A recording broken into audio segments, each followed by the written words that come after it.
So, welcome back to Third Age Reforged and to another battle replay and to another of these custom scenarios that I've been given. Unlike the last bunch that we have seen, this one is perhaps a little bit more familiar to many of you because it's going to be based around what is a standard layout for a Medieval 2 settlement, which, in all fairness, as I've mentioned recently when we have seen these start to crop up here and there once again, they do behave a little bit differently to many of the custom maps that people tend to make, where much of the siege battles we see tend to take place within a structure, whereas a battle like this, the structure itself forms part of the defence as well, with the walls being a little bit more usable because it's what Medieval 2 was based around. It's also very clearly layered, and also actually, in spite of the fact that the streets and the layers themselves are rather open, the attackers are funneled down certain paths which can make life pretty difficult for them, and ultimately that little bit of extra space within the layers can actually play into the defenders' hands as well as the attackers if you know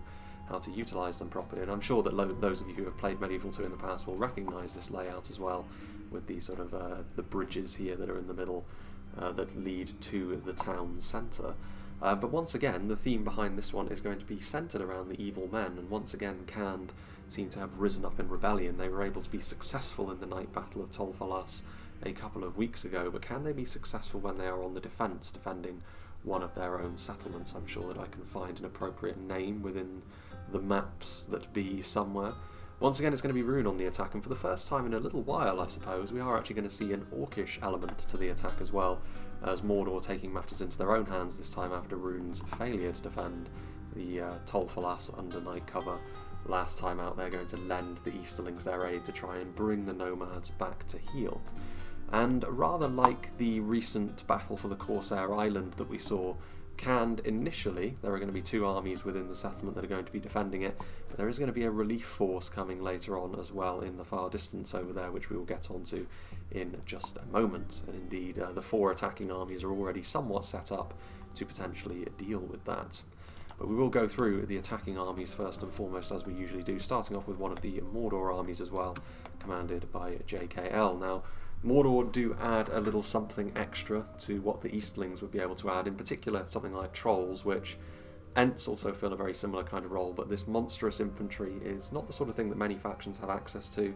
They're not the easiest kind of unit to use, in all fairness. If you use them at the wrong time, especially against a faction with a fair amount of armour piercing and damage dealing potential like KHAND do have, they can end up getting burnt down pretty quickly. But if you commit them at the right time, especially against a flagging line which is heavily reliant on a phalanx unit, trolls can be ideal for that sort of thing. And the Olakai are still, pound for pound, the strongest unit of trolls in the game as it stands.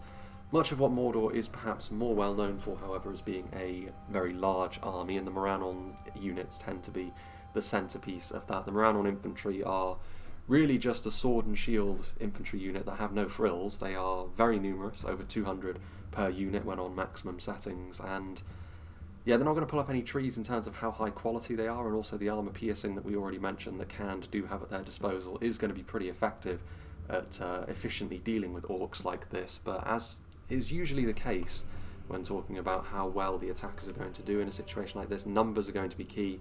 And standard Medieval 2 settlements like this do give you plenty of opportunities to attack on a wider spectrum perhaps than the custom maps that we're more well used to players creating for themselves do, because of the walls can be blanketed by infantry like this, and covering every angle for defenders can be quite challenging, especially when one of the defending armies is already outside the walls as of when the battle is starting. I don't know how useful the skirmishes are going to be. As I've mentioned in the past, custom settlements that players create as opposed to the standard Medieval 2 ones do tend to be a little bit more open. The cover afforded to the defenders often tends to be terrain and elevation based rather than fortification based. That's not the case with settlements like this, however, and actually this way round does make it more difficult potentially for the attackers to use skirmishers like this, but it's still worth bringing them. We've seen in the past basic archers such as the Morannon archers here are always really, really useful for attackers because it allows them to make life significantly more difficult for the defenders to use their own skirmishers in the way they would like, and taking away the defenders' ability to do that is always an annoyance for them. A catapult artillery on these standard settlements is also very, very useful because you can knock holes in the wall, and ultimately it is a little bit more comfortable for attackers to go through holes in the wall than it is trying to occupy the walls via siege towers, because of the way that units tend to funnel in via the towers. And the catapult itself can also be utilised late on in choke points, as we have seen commonly, and if the attackers are able to do that, it's very difficult for the defenders to recover from. Plenty of Morannon infantry units pushing up the siege towers, pushing up the rams as well. We have the Morannon Guard, which are much the same sort of thing, only they are the spear variants, so less good at dealing damage to infantry units because of that spear malus, but they do have an anti-cavalry bonus, and I'm sure you can already see there is going to be a cavalry presence on the field from KHAND today, so it's the sort of thing that the Morannon Guard will actually be very useful helping to deal with. Blackguard of Barad-dûr for pushing through those clogged up areas. The mass pushing capability of Great Shield Infantry is something that only a select few factions have access to, and it's something that Mordor have used to great effect several times in the past, and I'm sure that today is going to be no different either. Having said that, it is going to be a little bit more awkward potentially if the defenders decide to bank up on the second layer early, but the fact that one of the armies is a relief force outside the settlement already, perhaps quick use of the Blackguard of Barad-dûr would be the best thing for the attackers here. Several units of the upgraded Orc Maulers, which obviously you can see from their armour, they may be upgraded, but this brings them more into line with the rest of the Morannon units, and it is essentially the shock infantry version of this tier of unit. It is armour piercing, which is not going to go fully to waste against KHAND, but neither will it be universally efficient like it may be against their more traditional enemies like Gondor. Morannon Halberdiers, and none of the factions on display today actually have access to pikes at all, so any polearm that is going to be active on the field is going to be halberds. The Morannon halberds, it must be said, are the least of the halberds that these three factions have access to, but once again they're very numerous, and that's going to be the key behind Mordor's efforts here today, as they try to go toe-to-toe with their opponents. More halberds there. The upper end unit of shock infantry in the Sauron's Will, significantly more savage, much higher base damage, armour piercing still as well, and this is the kind of unit which can cause a good deal more problems to the rank and file soldiers that KHAND may be reliant upon as the battle goes along. Uruk captains are here at the back, which is actually where the general's going to be. The Uruk captains are relatively straightforward as far as a bodyguard tier unit goes with a sword and shield, but they do have armour piercing as well, so that will make them just that little bit more venomous against the Kandish defenders today. More archers, we have yet more Sauron's Will. The Nazgul are here, they can be used a little bit more freely without the general in the army as well as Mordor. You really don't want to be losing the general because morale shocks are definitely possible when that happens. Nazgul in and amongst all of these plentiful Morannon units, however, is a recipe for success potentially. Temple Executioners are unupgraded, but in all fairness this is the kind of unit that neither Rhun nor KHAND really have an equivalent to, and they will be very, very effective at dealing with the rank and file of KHAND, and there's only really one infantry unit that the defenders have which stands out as potentially able to deal with the situation.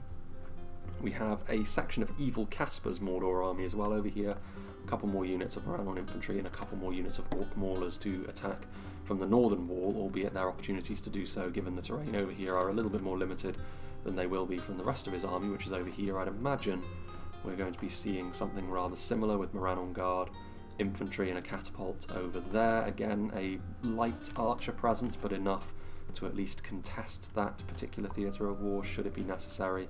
A couple more units of Sauron's Will, more Olag High in the background there looking very menacing. More halberdiers, though maybe not in quite the same numbers as on the other side. Temple Executioners, another unit, Blackguard Barad-dûr. In fact, I think it is exactly the same layout of army, maybe one less unit of halberds.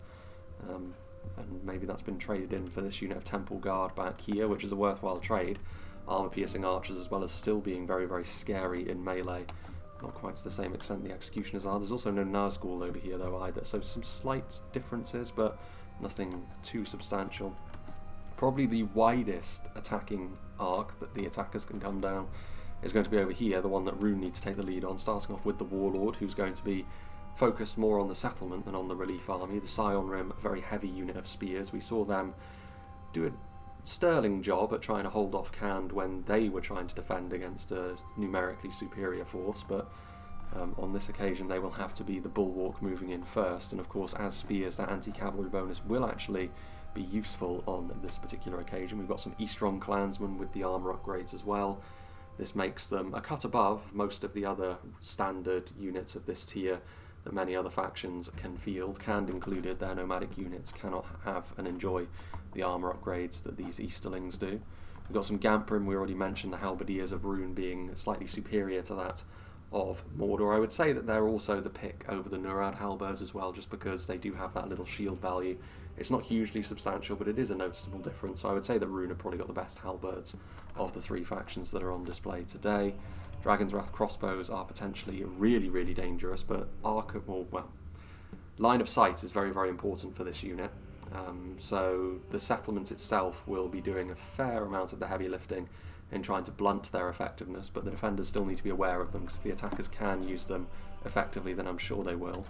Eastron crossbows, more standard crossbows, Rim, standard archers, Dragon's Wrath guildsmen, Eastron guard, a good mix of golden units this, as they shimmer in the desert sun.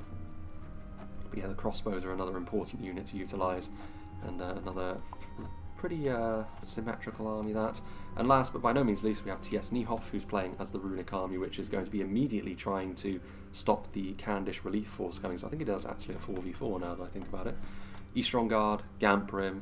I've actually got some Flagrim over here, which interestingly enough, I would have thought the Flagrim would be better utilised in trying to take the settlement. They can go toe-to-toe with the Nurads much more easily than Eastron clansmen can, but they may not have that luxury on this occasion.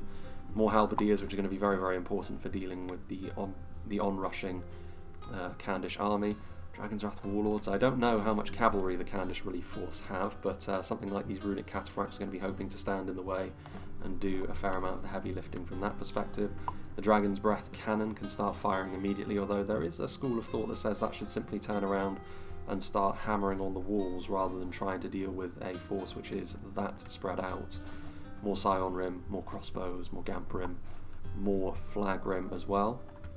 Second unit of Dragon's Wrath Warlords, so they don't have access to their knights, but the Warlords are at least tanky enough to represent a significant speed bump for any Kandish cavalry that's coming this way. More Eastron Guard and Gamprim. The Eastron Guard may actually be useful here because of that anti-cavalry bonus, the crossbows as well, so kind of an awkward Runic army list. Let's see what the relief force has in store for them. Very similar setup this battle to the Corsair Island we just saw. Hidden Zed playing as the first of the Kandish armies, so the Brotherhood of the Spear on the front will actually be a pretty good cavalry counter for dealing with those warlords should they come barreling towards the line quickly. Brotherhood of the Bow out here as well. One thing that can certainly have in their repertoire is a large amount of horse archers. We don't get to see them all that often because of how the meta is in this version of the game, but we've been seeing a little bit more of these basic cavalry units between Balagost's historical scenarios and some of these ones forcing players to use single HP cavalry, so that's kind of neat to see, even if their shortcomings are pretty apparent. Brotherhood of the Axe, that armour piercing will be useful against the heavier runic units, in particular the Scion Rim. More Brotherhood of the Spear. One thing that I would be worried about from a runic perspective is the Dragon's Breath is going to be less effective against a spread out army like this. This is exactly the kind of situation that the Hwacha will love, especially with a slight bit of elevation that they've got to enjoy as well, so they can hit many, many units, and the Hwacha does tend to rack up an impressive kill count across many different units, so we'll see. Brotherhood of the Spear and more Brotherhood of the Axe. That's a huge amount of Brotherhood units actually. Brotherhood of the Spear and Axe once again. Brotherhood of the Sword. This is an entirely Brotherhood army, this. Brotherhood of the Shadows, Brotherhood of the Lance, which are a very fragile unit of cavalry, but very, very dangerous off the charge. So this is an incredibly expensive army, the General actually, and the Brotherhood of the Lance as well. So I would imagine that the units we're going to see within the settlements are going to be a little bit less impressive, because this is a strong army. Maybe not altogether balanced, you could say. I mean, it's a relatively small army, more Brotherhood of the Sword, more Brotherhood of the Shadows, more Brotherhood of the Lance over there. The Brotherhood of the Wain are probably the best single unit of chariots the game has to offer, because simply speaking there's more of them, and that's pretty much the main thing when you're looking at chariots. Also the crossbows on the back are a step up from what the runic chariots have to offer with their arrows, though maybe not on the same level as the Linden ones. As for the defenders of the settlement itself, we have Filler, who has got some nomadic light cavalry just outside, so they're going to be more for getting in the way of the initial runic advance. That's actually where his general is as well, which seems bizarre, but there it is. Nomadic light cavalry already firing away at the Mordor advance, and they're just going to be trying to slow things down from Mordor here. Just inside the walls, yeah, indeed, we can see that. I would imagine that they're going to be more reliant within the settlement on these more basic units of nomads. They'll do a decent job at holding a line as long as they're properly supported, but morale could be a bit of a concern here, especially if Mordor with some of their scarier units start building up ahead of steam. I wouldn't like to be on the side of the Kandish forces here, because the route could be fairly swift, but a bit of armour piercing. We've already mentioned how the Orc Maulers can be used, nomadic axemen, in much the same kind of way. Armour piercing, as we've mentioned, is going to be especially useful against the Mordor Orcs. More nomadic axemen are there. We've got some nomadic marauders also. A Hwacha within the settlement is going to be a little bit more difficult to use than the one outside of it, a little bit more constrained, but could still be very, very useful. We've got some nomadic infantry who are going to be actually a little bit better in melee than the standard nomads we've already seen, and also they've got that ranged attack as well. More axemen, plenty more warriors, so numbers are not going to be an issue within the settlement, but so far the level of quality is firmly in the entry level for KHAND. We also have Tommy, who I believe is playing as more of a Variag inspired faction, or wing of the Kandish force. So we've seen Filler have the nomadic side of the Kandish roster, we've seen Hidden X have the Brotherhood Kandish roster. Now we shall see Tommy with the Variag one. The upgraded Variag warriors will actually do okay, I think, against especially Mordor, and considering the side of the settlement he's on, that should work out decently for him. That armour upgrade will also do him some favours, so it's going to be a little bit more tricky for Mordor to move through here than it will be against the nomadic wing of the Kandish army. That's a lot of Variag warriors. You can tell it's a custom scenario when we see so many of the same kind of unit, because the red limit has long since passed. Huge amount of Variag warriors there, and yet more of them. His entire army is almost Variag warriors, with a few of these Variag bowmen also thrown in for good measure. Very efficient unit of archers, this. Got another unit of Variag bowmen, more of them, and that's pretty much it. So Variag warriors and bowmen, pretty much the entirety of his army there, and nomadic infantry from Filler as well. And last but not least, very neatly arranged in all of their various denominations here, KHAND, as if each of them is playing as one of the Kandish chiefs almost. Y2K playing as the Nurads. He's got Nurad footmen. This is the wing of the Kandish army I think we're most used to seeing, because it's the most conventional, is also the most universally useful in this version of the game, with the meta being what it is. The armour piercing that they offer is going to be very, very useful throughout the battlefield, and also they're very good at holding a line. Those big shields make it more difficult for archers to get a hold of them as well.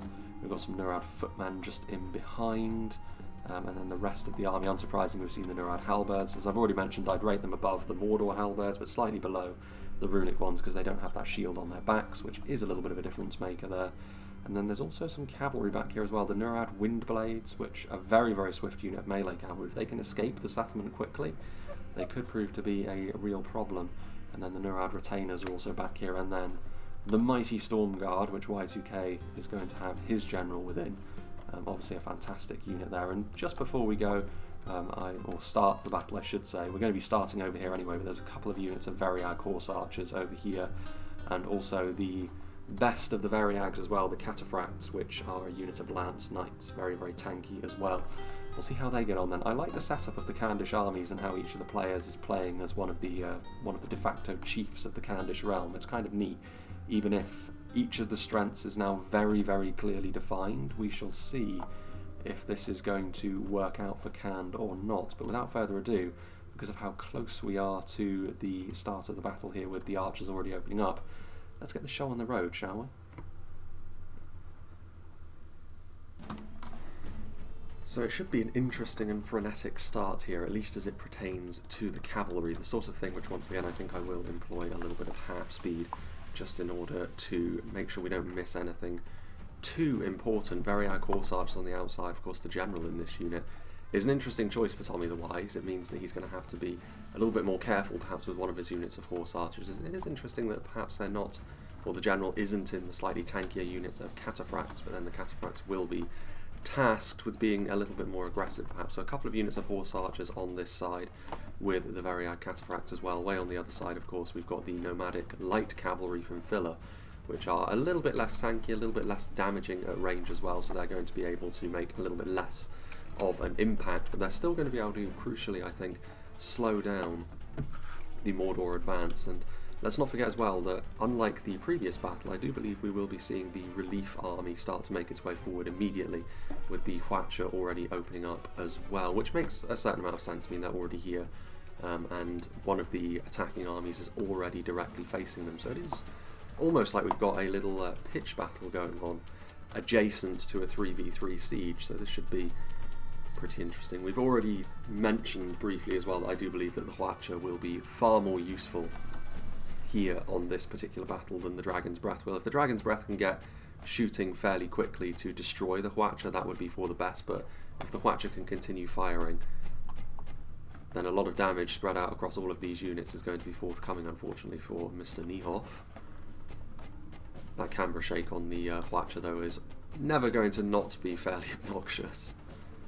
Variag Horse Archers and Variag Cataphracts managing to slip the net, as it were, the Moran Guard cutting the route back to the main gate off, but I don't think the cavalry would have retreated within the gates anyway.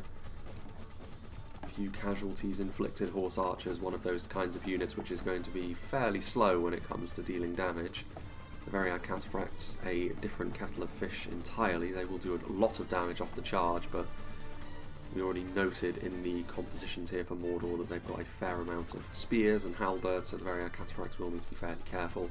And with the slightly unorthodox nature of this defence, compositions being very keenly cut between the various tribes of KHAND, utilising what important units you do have is going to be important. It's interesting actually that it does look like the Brotherhood units, the infantry at the very least, maintaining their position for the time being. Brotherhood of the Bow coming in from the flank. I'd be very surprised if the Brotherhood of the Bow, yeah, definitely the right unit to be going after here, trying to cut away the Gamp Brim. Let's not forget that the Brotherhood units don't have a polearm of their own, so this is one way in which Rhun can be a bit of a nightmare to deal with for this relatively elite reinforcing army. Let's not forget, of all of the various different denominations of KHAND, the Brotherhood units are, well, they share in common the fact that they are upper tier units. Quite the opposite really to the kind of units that Filler is having to work with here. The Nomads don't really have anything above a mid-tier archer that can be utilised in their favour. The Arrow Towers also starting to go about their business. And the Variag Cataphracts do manage to get a nice charge into these Moranon Archers, one of the squishier units that could be charged into. Nice amount of damage done there. They'll be hoping to get a lot more damage done. Less fortunate with this unit of Variag Horse Archers. On the other hand, they did manage to get caught by Moranon Halberds and Moranon Guard, and they do end up paying the price for that, so differing fates for the units of cavalry so far. A little bit further back, thinking about charging in again, but some of the units still actually caught up within the archers, so they're not going to be able to get a good charge off when their unit is stretched like that. Have to reset themselves and then charge once more.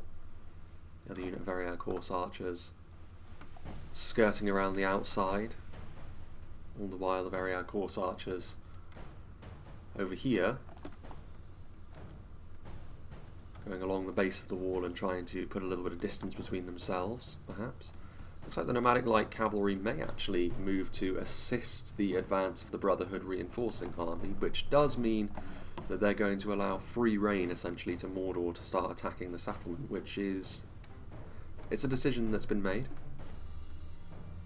They wouldn't have been able to do tons and tons of damage to Evil Casper's army, so I suppose this does make the possibility of them getting some elite infantry late on to give them a hand a little bit more likely. An intimidating sight, however, as the Runic army starts to bear down upon this position.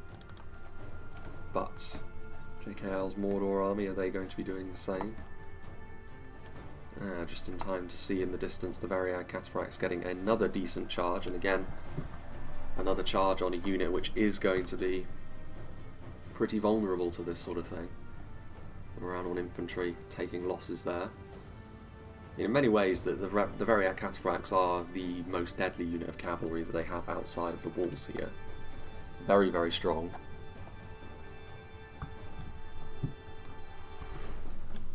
We already noted how the Runic cavalry on the other side, the Cataphracts they have at their disposal, are not the knights.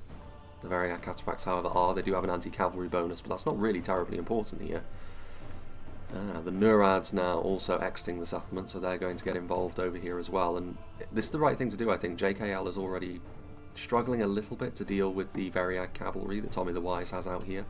To add in the Nurad cavalry into that as well, and they could really blunt the Mordor assault coming in from the northern edge, and then they can focus on the south of the settlement really, which is also where the Brotherhood should be reinforcing them, so it does make a lot of sense to try and single out this Mordor push. Bit of damage coming in as well from the Variag horse archers. And the potential charge. The wind blades are very, very quick, of course. Another charge going to be coming in. Onto another unit of the Morannon infantry. Lance is down. Yeah, it's a nice charge that. And when they're pushing the siege tower, they don't really have the opportunity to turn around and actually brace themselves for the charge, so it's going to connect fully, depriving them of yet more valuable manpower, and the horse archers going after the halberdiers as well. So all good so far. Evil Caspar has got a couple of his units over here as well, I believe. Yeah, a couple. But mostly JKL's Mordor army. I mean, it's not terrible so far for him, but it's certainly not the start to the battle that he would have wanted. Siege towers getting into place as well. Nomadic light cavalry starting to fire in. Niehoff's runic army starting to adopt a very, very defensive position, and you can see here that already the Dragon's Breath has been destroyed by the collateral damage supplied by the Hwacha, so they don't really have anything that they can use to respond to that any longer. But they do need to continue to slowly whittle down this runic force before they commit their Brotherhood units forward. They only have so much infantry after all. And so far they're doing a decent job at warding off the Brotherhood of the Bow and the Nomadic Light Cavalry with their archers, and let's not forget with stuff like the Dragon's Wrath Warlords as well. In the far distance, Brotherhood of the Lance and Wayne will also be waiting for their chance. You can see all of the runic units as the siege towers do open, so this is going to be the first actual conflict for the settlement itself. Eastron clansmen against nomadic warriors. We already mentioned in the earlier part of the battle that, realistically speaking, Eastron clansmen with that armour upgrade, they are going to be just a little bit better than the nomadic warriors 1-to-1, but they will start the battle surrounded. I do think the nomadic warriors will still need a little bit of support up on these walls if they are to hold on to them for any length of time. And you can see several sections of wall unopposed for Rhun to take as well. Will Mordor be following suit? Plenty of nomadic warriors over here to block progress as well, but it is interesting. The north of the settlement so far going quite well for the defenders. The south has the potential to go really well for the attackers as well, and they'll be really glad that it's the nomadic forces that they're facing off against down there, because it means that quality-wise they should be able to bully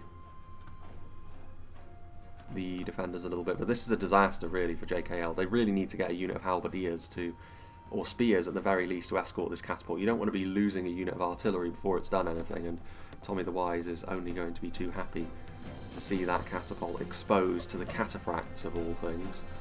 And we also have over here, maybe those horse archers are out of ammunition, but orc maulers in sustained melee, they're going to be just fine against horse archers. Evil Caspar, so his detachments over here, and halberdiers also in close proximity as well, so no good targets really for horse archers to be charging into, and trying to sort of narrow their field at least outside of the settlement to mitigate that damage coming in from the cavalry. If they were going to do that though, I think they would need to break open a section of wall with the catapult for me, and combine it with trying to get up onto the walls with this infantry as well, and maybe that could work out. It would at the very least make it a little bit more difficult for the cataphracts to continue to do the extreme amount of damage that we've seen them able to inflict so far. More of the catapult crew fall, and more of the archers fall as well. Still try. They are going to just about get to safety here, the catapult, but they're very, very fortunate to have been able to do that. Windblade still menacing this position as well. Over on the other side, Eastron crossbowman being called into service. try and help ward off the horse archers that are still attacking from both sides. Even with that armour upgrade, the Brotherhood of the Bow's base damage is going to be enough to do a decent amount of damage there, but so far, I would say for Niehoff it hasn't gone too badly. He's taking damage, but the Brotherhood units still don't feel confident enough to move forward and try and reinforce the settlement. Good hits coming in from the fire arrows for the nomadic light cavalry there. I really don't know what the juddering is all about in these recent replays, but no matter. The Warlord attacking in on foot as well. I think actually we can go up to we can safely go up to full speed from this moment on. Defeat seems certain for the Eastron Guard. Already mentioned, of course, the Eastron Guard are not the best combatants Rhun have in terms of melee, but in this situation, against a low defense unit like the Axemen and a relatively basic unit like the Nomadic Warriors, they won't be demolished at the very least. Moving over here, some Scion Rim.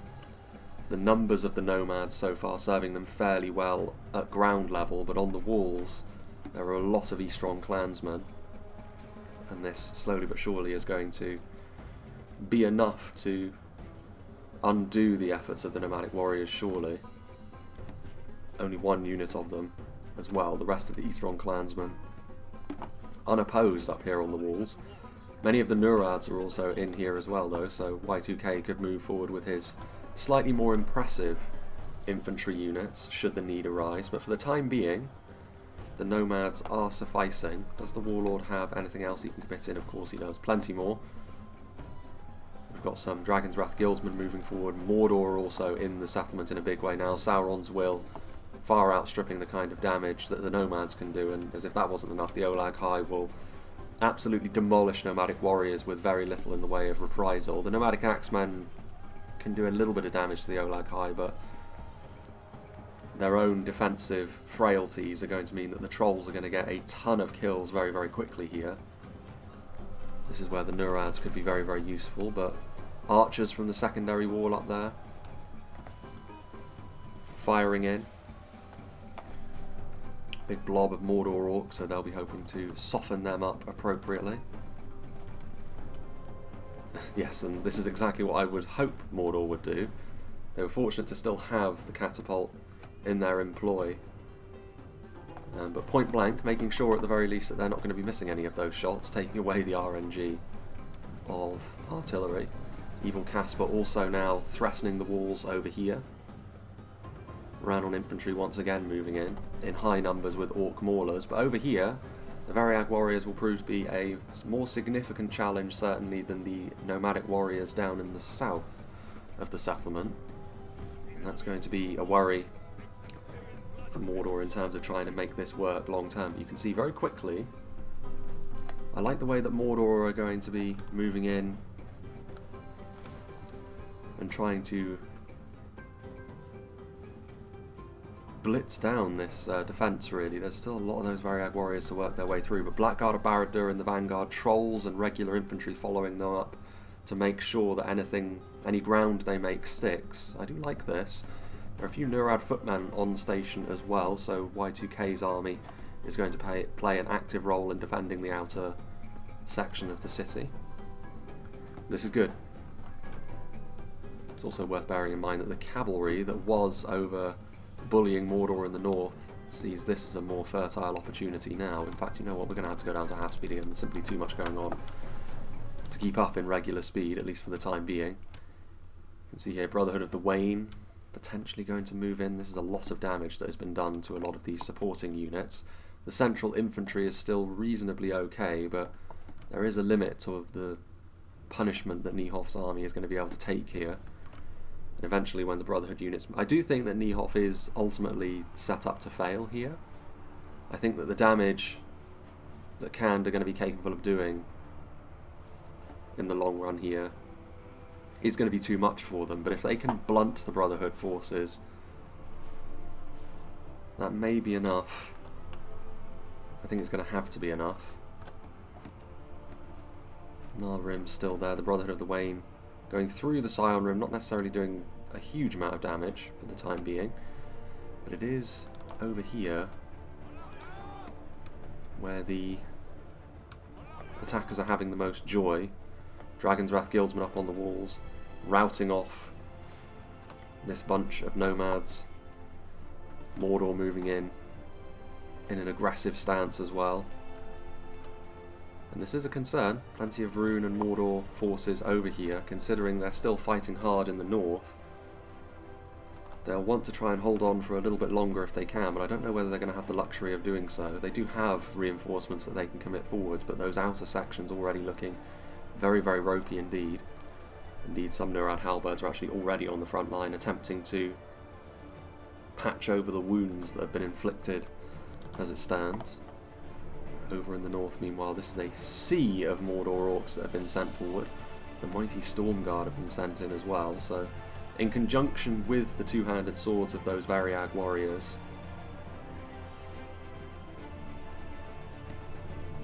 it's a good combination of decent base damage and armour piercing, both of which will be useful against a lot of what Mordor have to offer, but I do like how very aggressive Mordor are being at the moment. Variag bowmen shooting down here. Certainly the Saurons will. Not the worst of targets that can be shot at. The Blackguard of Barad-dûr trying to push forwards, but I think they really have come to the end of what they're going to be able to push through, especially with more Nurads arriving to reinforce. Variag bowmen with a good amount of crossfire now. There's a huge amount of orcs, but the additional damage from those archers is going to be important. Mordor starting to show signs of wavering as well, but so too are KHAND. So both sides perhaps showcasing a little bit more of their morale fragility.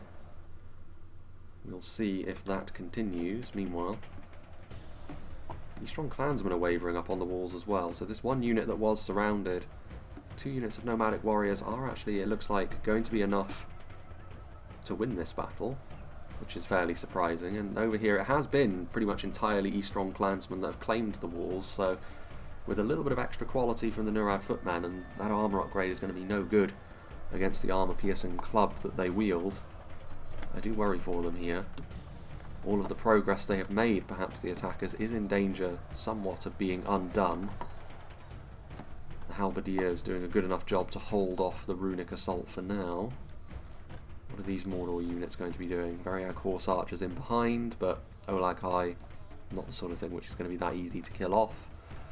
Mordor are still pushing forwards, but plenty of Nurad footmen in the way.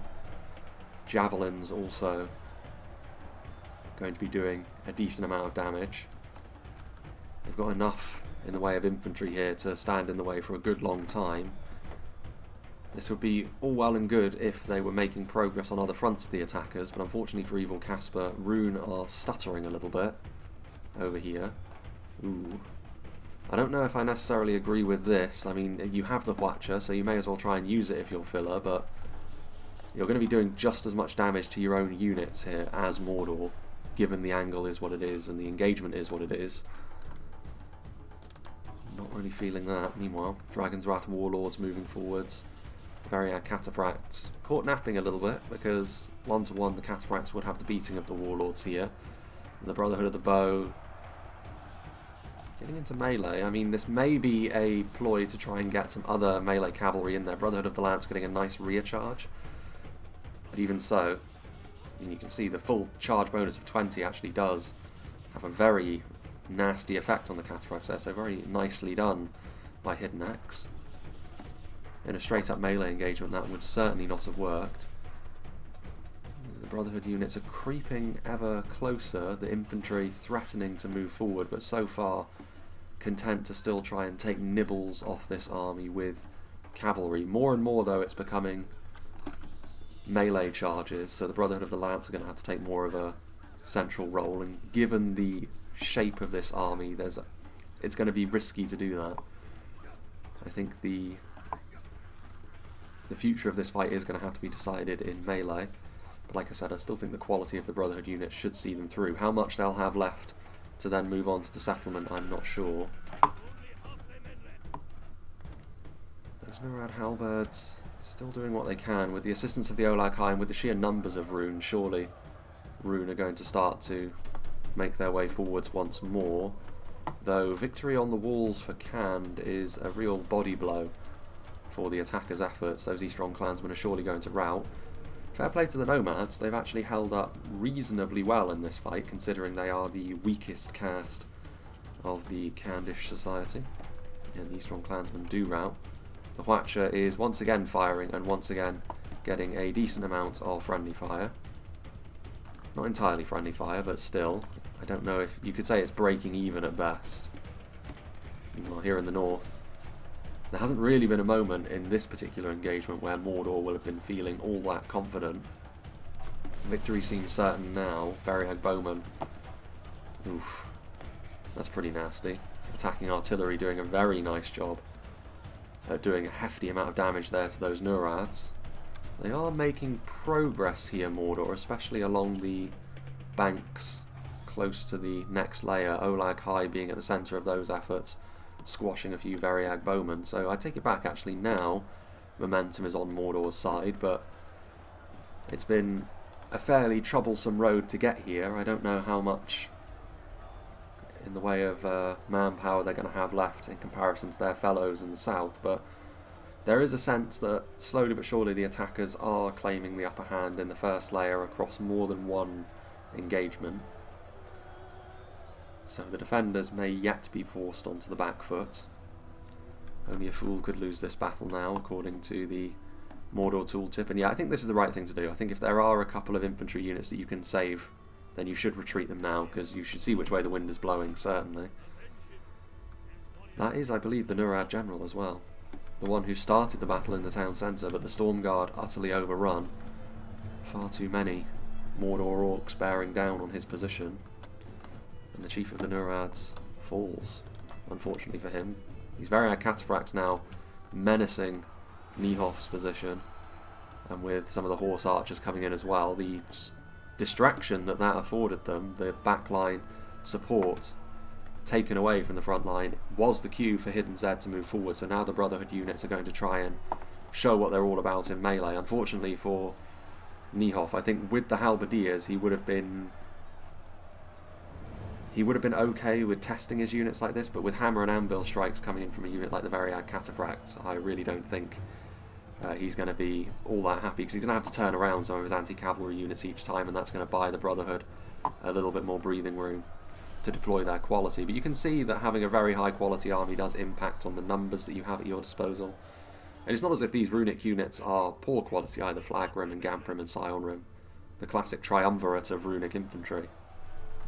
And they're here doing the business on the front line once again, but surely it's going to be too much of an ask. Brotherhood of the Axe actually completely surrounded, which is not great for them. The melee defense on axes isn't that great at the best of times. Brotherhood of the Spear as well, Brotherhood of the Bow. The support of that cavalry is going to be key. Like I said, I don't know necessarily how many of these Brotherhood units are going to survive this outer engagement, because my guess would be they're going to be pretty battered and bruised by the time they do, although I do think they will win. Filler's Nomadic Light Cavalry as well, still doing the business. Over here, yeah, you can see that they are now future-proofing the defenders. They are getting ready to retreat back to the second layer. A lot of these front lines that they have still active are reasonably solid, but the engagements that they're involved in are only going to end one way. Trying to save some nomadic marauders as well. Maybe not the most important unit to try and save, but every little helps. What remains of the nomads and the Nurads there, trying to do what they can. Nurad footmen still fighting the good fight here on the front line. This engagement has been going on for quite a while now, just inside the south gate. Gamprim damaged as well. They've really made the attackers work for the outer layers, haven't they? Temple Executioners moving forward.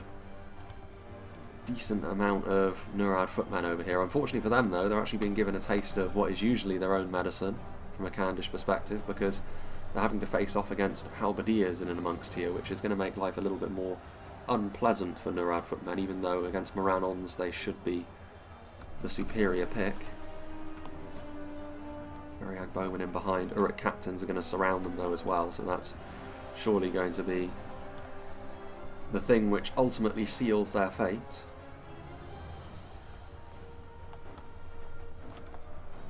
imagine that these Variag bowmen are going to stay in the fight mentally too long against the kind of foes that have outmaneuvered them. Some Nurad footmen having to turn around to try and answer that particular challenge. Yeah, that's pretty much everything around on archers. There is actually some cavalry coming in now to try and at least contest Mordor's advance. These Variag bowmen are still fighting on the walls here, which is impressive. They've been up here for quite a while. That armour upgrade. The enemy warlord is running. I believe that would be this army over here. So yeah, Niehoff has been defeated ultimately. That cavalry support has actually proven to be very, very significant, because there's actually more left of the Brotherhood forces following this battle than I thought there would be. And in fact there's more cavalry as well, so the cavalry can still be a little bit of a menace. As the fight transitions to be fully within the walls, the cavalry is going to be a little bit more difficult to use, I suppose, but I think the defenders are in very good shape considering this. They may very well be retreating from the first layer, and that's where the attackers can do some good damage, but with a decent victory out here, and with a decent amount of manpower still available to them in the heart of the settlement, then they should be okay, but I actually don't know how much they have left at the back end of the settlement. A decent amount here for the attackers. They'll be reasonably happy with how this has ended up going. Not been the smoothest of roads to get here, but they'll be reasonably okay with what they have left. One catapult remains. The Hwatcher's been left behind, so let's have a little look and take stock of what they actually have left. Actually, there's not very much left in here, is there? I don't know. This is looking a little bit ropey, actually. They're going to be very heavily dependent on the Brotherhood units and also the cavalry to get some extra value, and that's going to be very, very difficult if the fight is fully within the settlement for the cavalry to do that. And the Brotherhood units are of high quality, but they're not of the same sort of quality as stuff like Temple Executioners, which Mordor still have active. I think the Nazgul is still around somewhere as well. So they can't even rely purely on quality, so it is going to be a little bit tricky. As much as the attackers have had their moments of worry in this fight, ultimately can it be that quality can see them over the line? I mean, it certainly will be enough here, and the Nurad footmen are making a decent effort of it, but... And actually with some rear charges here from the Nurad Windblades, they will actually defeat one of the more minor Mordor front lines. More victories like this are going to be needed if they're going to go on to win the fight as a whole.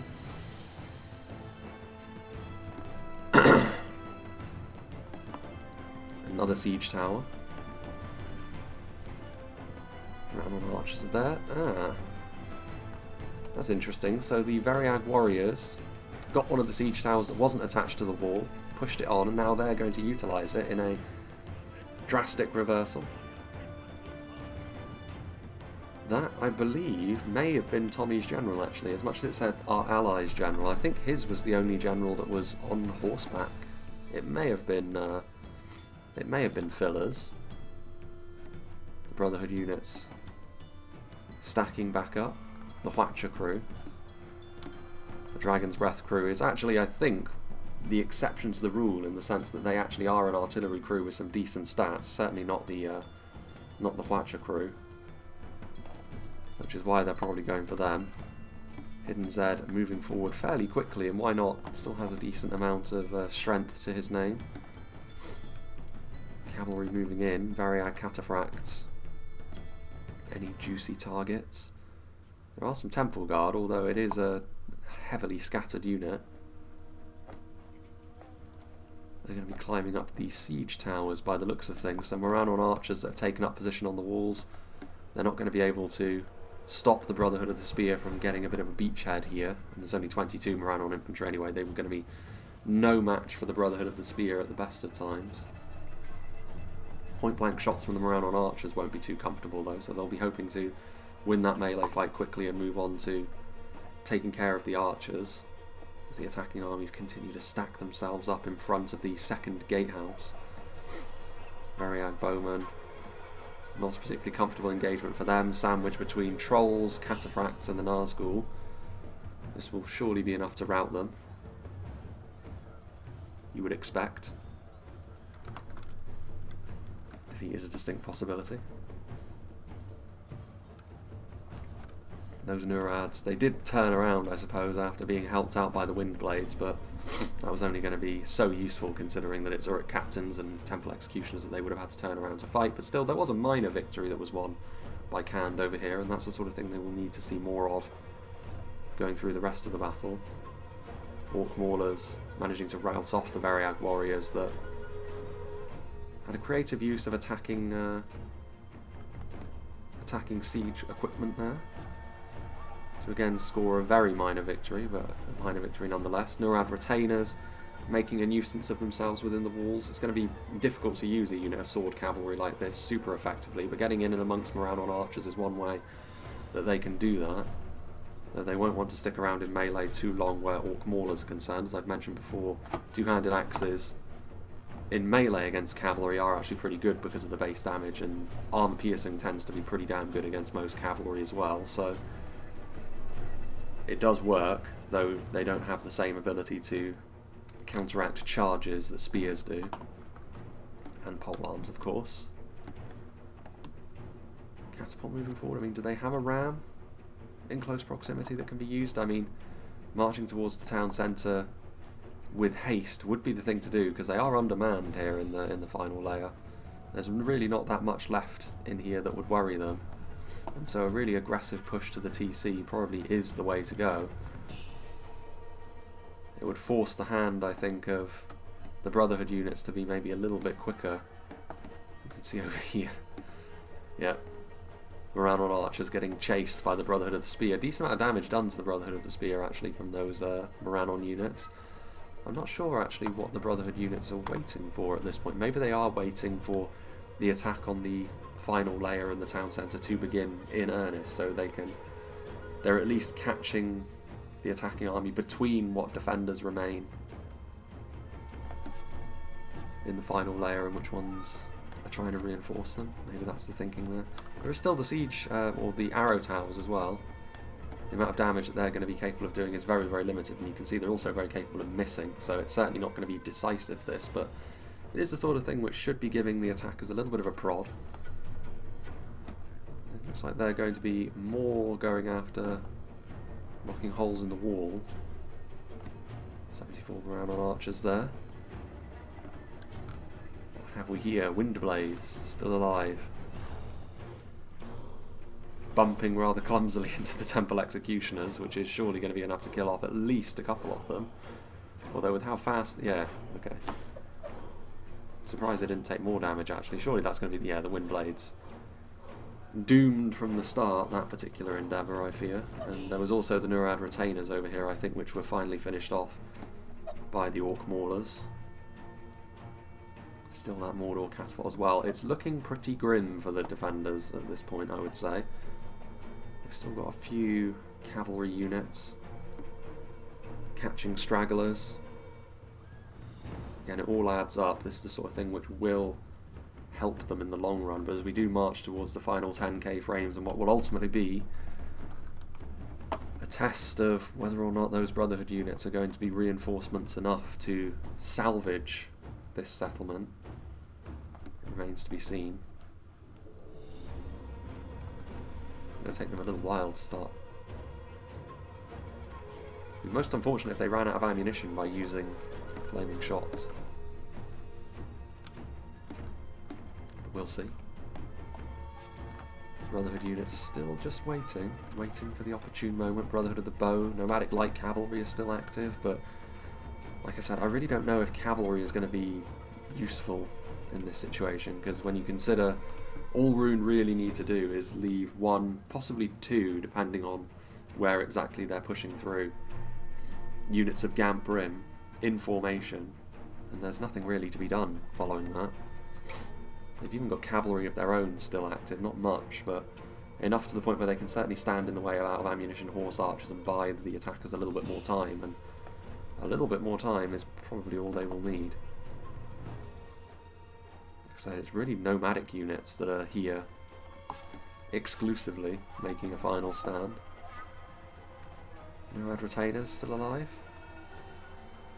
Some Variag horse archers as well charging in, but spears among the Mordor ranks. They're trying to rout them, I suppose. Variag cataphracts coming in with a charge as well.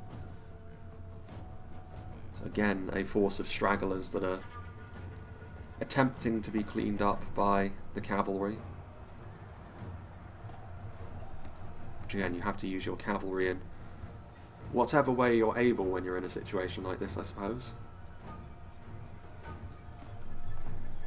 14 Variag horse archers, 12 Variag horse archers wavering around on guard, often a unit which isn't brought, but the fact that they do have that anti-cavalry bonus here is actually proving to be very, very useful indeed.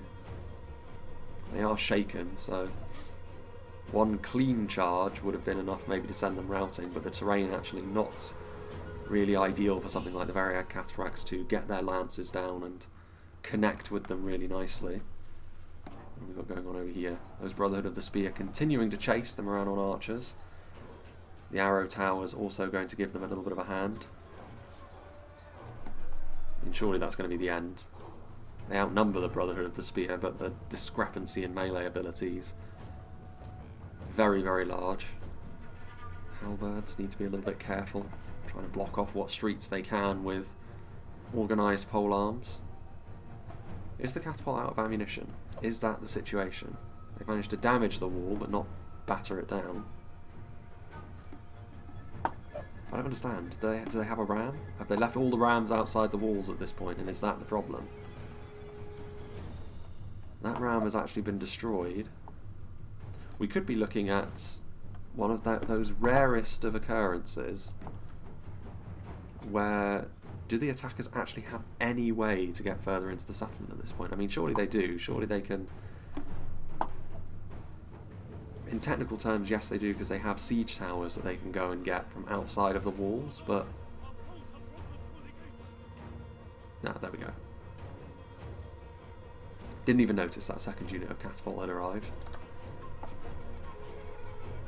So now there they go. The Nazgul going to be the ones in the vanguard, so I really don't think the nomadic units guarding the town centre are going to have the minerals required to hold back the tide here. I think that's going to be vital. We'll see though. I mean, the Brotherhood still have a lot of quality bound up in them. From an attacking perspective, there is still that to be concerned about. The fact that you're going to have to leave a fair amount of your strength in the rear guard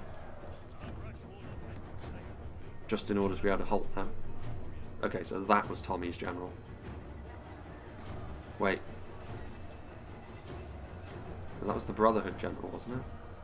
Yeah, Brotherhood of the Land. So Tommy's general had died previously. That was Hidden X's general. So I think the final general left alive, ironically, is the nomadic one from Filler. High Chief of all of KHAND, if he can survive what's left of this battle. We'll see about that. It's still going to be a tricky situation. One Olag High remains. More of the Brotherhood units still ready to move forward should the need arise. Turning around with that artillery to try and hit the Brotherhood units, but only hitting the accommodation of the city. Now then, I mean, yeah, this is pretty much what needs to happen. They need to just blob up all of their forces, the Nomads, and hope that that's going to be enough to buy enough time for the Brotherhood to move forward. I really don't think that the Brotherhood that are just hanging out by the gates have got the luxury of time here. They just need to do something. They need to just throw everything in and try and salvage the settlement. Nomadic infantry, nomadic axemen, they're trying to burrow through the lines with the Black Guard of Barad-dûr, once again in typical Mordor fashion, trying to use a brute force. Decent amount of quality still available to the attacks as well. Dragon's Wrath Guildsmen, some Scion Rim in and amongst there. We already know that the Nazgul are in here as well. Most of Mordor's upper tier units. Black Guard of Barad-dûr taking losses at a fair old rate. The armour piercing on those nomadic axemen will be striking true, but you can see that the shape of the engagement is rapidly turning against the defenders. More numbers going to be needed, and indeed that is what is going to be happening. Nomadic infantry and the Hwacha crew just throwing themselves in. The Dragon's Wrath crossmen having to bank their shots, but they may as well. At this point, any extra damage that can be done may be enough to undo the defenders completely. Cataphracts and Horse Archers still over there. Temple Executioners are on the front line now as well, helping the Gamprim, so that very high tier Mordor quality, making life more difficult for the Brotherhood of the Sword in their attempts to reinforce. And with the assistance of the E-Strong crossbows as well, it's going to be a thorny path indeed for Hidden Zed to traverse. Brotherhood of the Shadows were thinking of moving forward in support. Brotherhood of the Shadows and Axe and Dragon's Wrath Warlords just getting in the way, slowing down and it's been a little bit too lethargic here. I don't know if it would have been enough for the Brotherhood units to actually survive, but it's been far too lethargic from Hidden Zed here in the late game, because like, as much as he may not think he has what it takes to actually destroy what's left of the attackers over here, he needs to at least make the attempt a little bit more quickly than he did, because ultimately the Nomads are the ones bearing the brunt of the situation now, and there's no way that they're even less prepared to deal with this kind of situation than the Brotherhood units were. They have managed to weather the mass pushing storm of the Blackguard of Barad-dûr at the very least, but that will buy the Brotherhood a little bit more time now that the Nomads front line is once again a bit more organised, but the quality discrepancy is too high, and the Nomads' morale is also going to be called into question here as well, I would expect. And there's nothing beyond them to stop the town centre from being taken. And then, well, we did mention on the outside of the settlement as well, one thing that the Brotherhood forces probably won't enjoy facing off against are organised lines of halberdiers if it's just a pure melee engagement, and that is what they're having to deal with now inside of the settlement.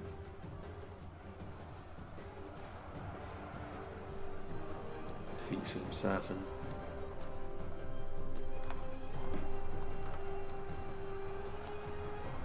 Brotherhood of the Spear moving in, trying to add a little bit of mass to this situation. The Catapult crew and Sauron's Will moving in to try and help shore things up over here in response to that, but a little bit of urgency being shown by KHAND here now. Brotherhood of the Sword leaving the area. Brotherhood of the Shadows also waiting.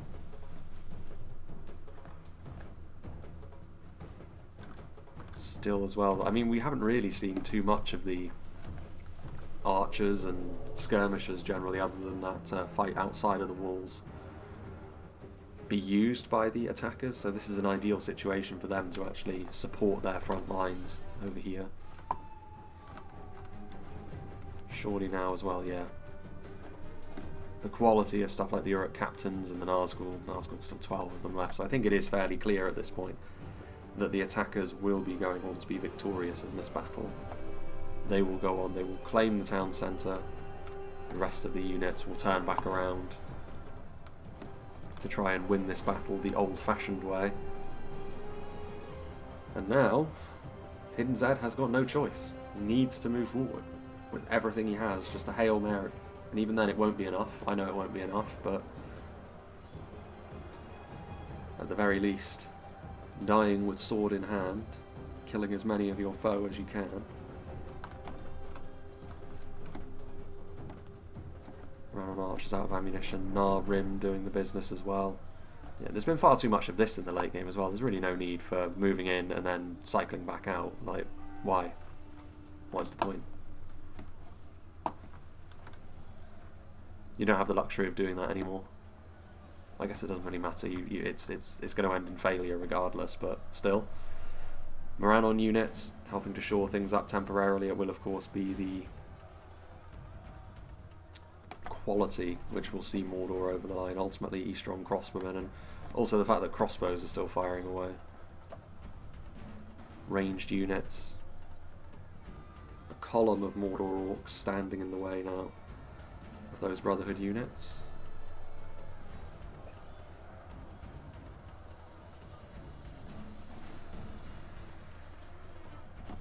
Brotherhood of the Shadows getting into melee as well. We've already seen plenty of this, well, we've seen this kind of unit in the battle up until this point in the Dragon's Wrath guilds, and we haven't actually seen them do much of anything. We've just seen them loitering around in the background, but that's been true of both assassin class units. Another unit type which could maybe use a little bit of a a rethink in the next version of the game. The assassin class units are a little bit underwhelming as it stands. Not useless by any means, but difficult to get the most out of. Brotherhood of the Spear and Lance moving in, but again, you can, in the late game certainly, the Gamp Rim have been one of the MVPs from an Easterling perspective. They've made life very, very difficult for KHAND. Turret captain's on the way. And what remains of the Blackguard of Barad-dûr over here, that's going to be a real killer. Dragon's Wrath crossbowman. They aren't actually claiming the town centre directly, are they? Well, the town centre actually isn't an active entity then, I guess. It's here purely for show, and I guess that makes sense. It is a custom scenario, so the town centre actually, it's not a typical siege battle, so the town centre is just there for show, but I mean, it has been conquered. So the timer would be counting down. But I think even without the timer, we know what way this battle is going to end.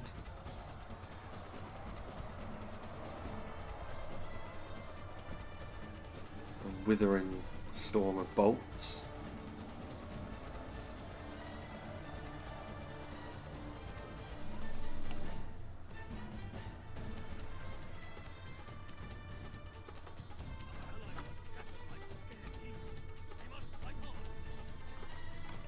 Scared geese. Still a fair amount of this nomadic light cavalry left alive, to be fair, which, considering they are a lower end unit of cavalry, single HP as well, I would have expected them to fall away more quickly than they did. Brotherhood of the Lance just sort of helping to shore up the line. That was technically a charge into the backs of their own men, but still. Scion Rim on the way down here as well. Heavier unit of spears will help matters. The Brotherhood have had the better end of this particular melee fight for a little while, but there's always been more reinforcements to commit, and now you can see, look at all of these units on the way as well. The Brotherhood units, it takes a fair amount to make them shaken, but fire arrows, considering the way the battle is going, that will certainly be enough to do that. One of the runic generals is in there as well, you can see him. Slay them all. So the rebellion will end in failure this time around, unlike the last time out where KHAND attacked Tol Falas by nightfall and were successful in doing so against Rhun. Rhun will have their vengeance, albeit with a little bit of support from their Dark Lord. I'm going to the reasons why in the endgame splash screen. I think that this was always going to be fairly tough for KHAND, though certainly not impossible. And based on the early game, I did have hopes that KHAND could actually make something of this, but in the end, the quality and the meta of the game as a whole and all of that stuff was in favour of the attackers on this occasion.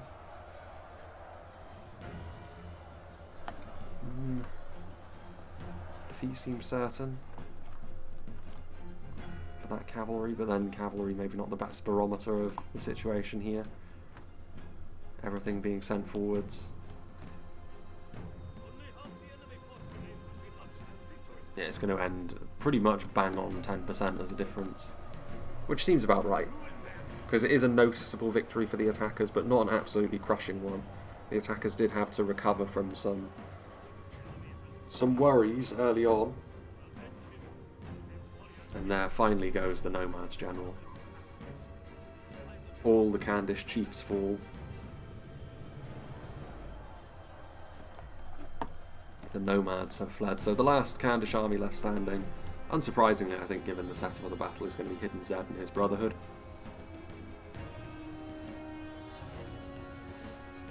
Even the Brotherhood of the Sword routing, but Nazgul in close proximity. Not a single one of the Nazgul has actually been killed. They have been used fairly conservatively, but nomadic warriors are there. What still remains then? All of these Brotherhood units, all of the cavalry is gone. This? Nope, nomadic light cavalry. long since routed. Must be something left. Anything still fighting? Something outside the walls, perhaps? Is that it? Nope, Brotherhood of the Lance are leaving as well. Temple Guard are actually perpetually routing up on these walls. Ah, it's the Variag Cataphracts from Tommy the Wise. Trying to get a few more kills, and also his Variag Horse Archers in and amongst the Eastron Crossbowmen. Every kill counts, I suppose. Variag Cataphracts were a very impressive early game performer, but naturally as the battle transitioned into being all about fighting for the streets and within the walls, it was always going to be far less useful. And there we go.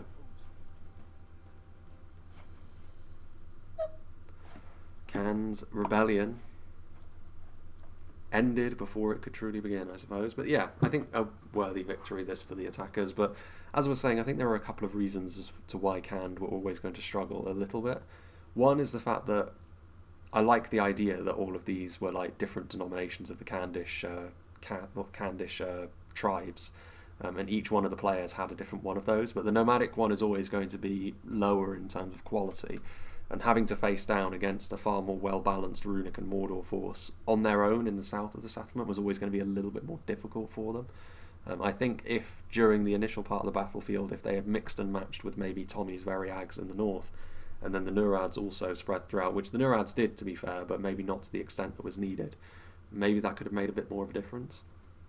And also there's just the fact that the units they had to work with.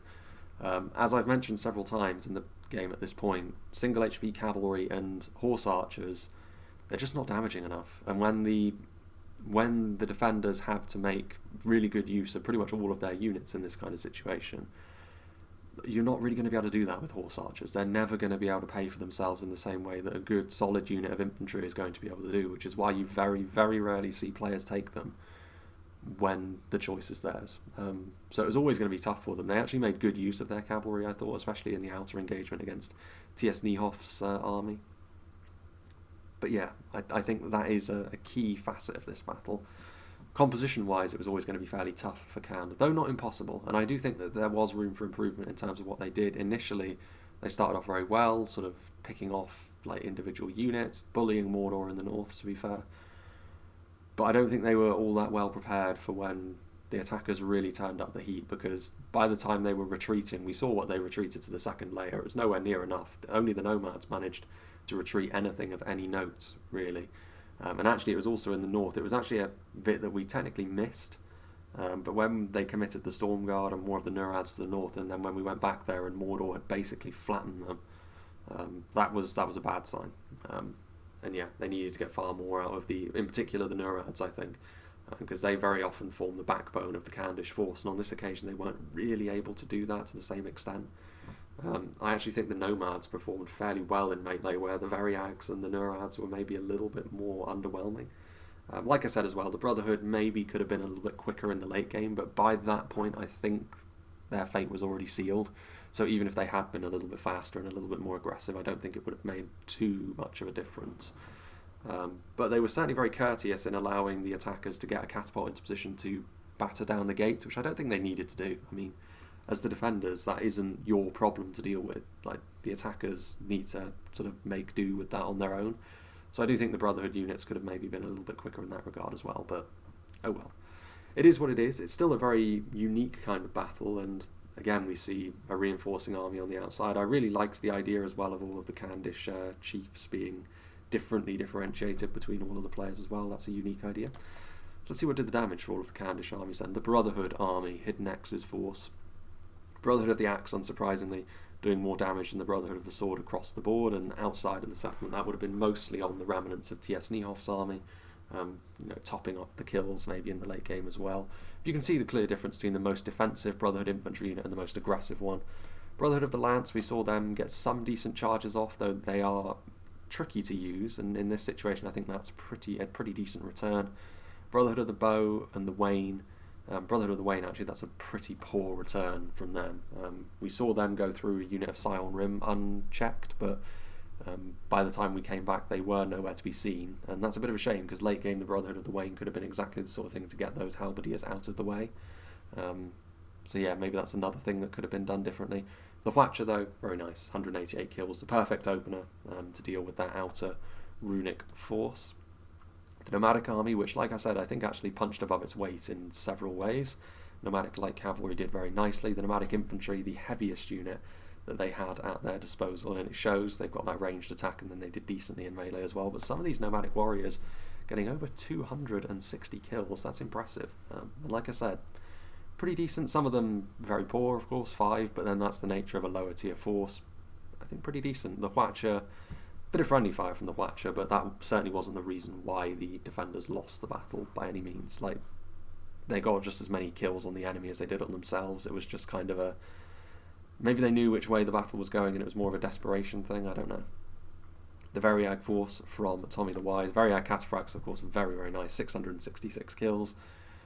Demolishing units all throughout the battle. It ultimately wasn't enough, but that's exactly the kind of return you need to be seeing from some of your units if you are to win as defenders. Variag Horse Archers doing decently as well, so certainly the cavalry portion of the Variag army doing pretty well, but you have to say actually the infantry portion and some of the archers did okay, but all of those Variag warriors, very underwhelming performance from them, considering the fact it was mostly regular Mordor units they were facing off against, which should be the sort of thing which upgraded Variag warriors do decently against, but on this occasion pretty poor all throughout, you'd have to say. And then finally the Nurad force, which was actually a little bit smaller, which is something to consider, I suppose. The Storm Guard got overrun before they could really lay down a really hefty kill count like we often see them do. The recent Siege of Dale is one such example of that. Some of them getting decent kill counts, but there is fewer of them. Maybe it would have been a little bit different if it had been a full army of Nurads. A couple of extra units of Halberdiers may have made a big difference, but considering that it is 10% they had to make up, all of the factors I think I've mentioned so far, maybe that would be enough to turn the battle around, but we will never know now.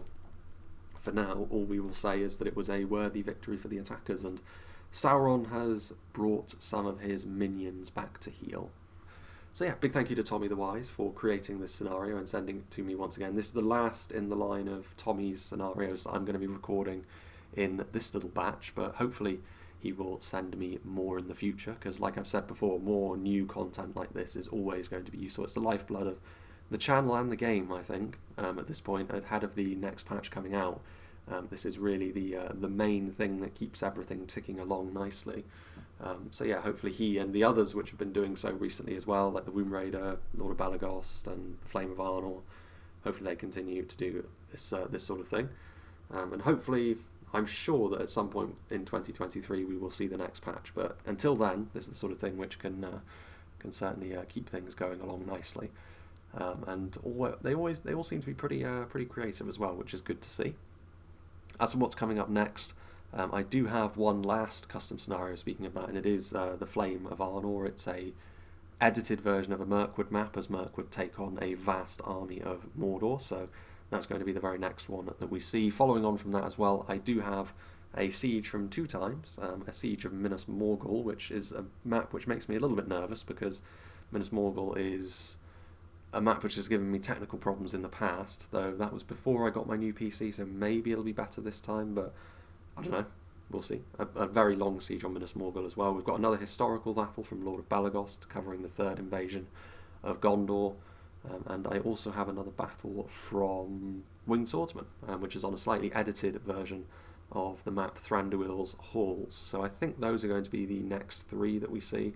I've also got a few others which I can't remember off the top of my head now, but essentially I've got enough to keep me going for the next 3 weeks or so, as of the time of recording.